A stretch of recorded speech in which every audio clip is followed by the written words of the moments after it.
गुजरात के गांधीनगर से 6 बार सांसद रहे लालकृष्ण आडवाणी 91 साल के हो चुके हैं। हालांकि इस बार बीजेपी की तरफ से संकेत मिलने लगे थे कि 75 की उम्र के पार नेताओं को टिकट न देने का पार्टी ने मन बना लिया है। बीजेपी ने गांधीनगर सीट से आडवाणी की जगह अपने अध्यक्ष अमित शाह को उतारा है।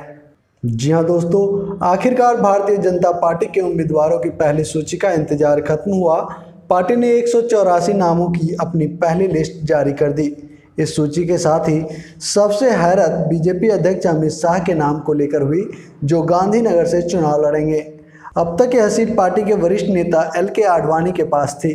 तो क्या इसका सीधा मतलब यह हुआ कि आडवाणी चुनावी सीन से बाहर हो चुके हैं? आडवाणी का नाम लोकसभा चुनाव के लिए बीजेपी उम्मीदवारों की पहली सूची में नहीं होने से उनकी चुनावी राजनीति समाप्त होने के कयास लगाए जा रहे हैं। गांधीनगर से 6 बार सांसद रहे आडवाणी 91 साल के हो चुके हैं। हालांकि इस बार बीजेपी की तरफ से संकेत मिलने लगे थे कि 75 की उम्र के पार के नेताओं को टिकट न देने का पार्टी ने पक्का मन बना रखा है। बीजेपी ने गांधीनगर सीट से अपने अध्यक्ष अमित शाह को उतारा है। आपको बता दें कि बीजेपी के प्रदेश इकाई ने मांग की थी कि या तो प्रधानमंत्री नरेंद्र मोदी को या अमित शाह को इस बार गुजरात से लोकसभा चुनाव लड़ना चाहिए। प्रदेश बीजेपी नेताओं ने यह भी मांग की थी कि अमित शाह गांधीनगर से चुनाव लड़े। पार्टी पर्यवेक्षक नीमाबेन आचार्य ने बताया था कि बीजेपी ने 16 मार्च को पार्टी कार्यकर्ताओं और नेताओं की राय जानने के लिए गांधीनगर में पर्यवेक्षक को भेजा था और इनमें अधिकतर ने अमित शाह का पक्ष लिया।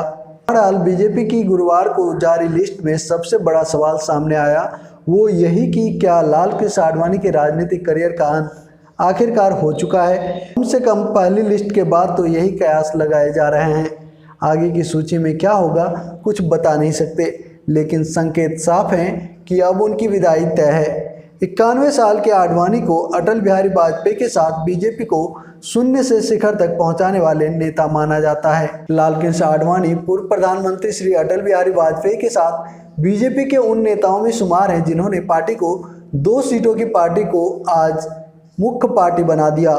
बीजेपी को मौजूदा स्वरूप में खड़ा करने में इन दोनों नेताओं की अहम भूमिका रही है। लेकिन गांधीनगर से अमित शाह के नाम के ऐलान होते ही सस्पेंस खत्म हो गया, जिसमें कहा जा रहा था कि 91 साल के आडवाणी को इस बार टिकट दिया जाएगा या नहीं।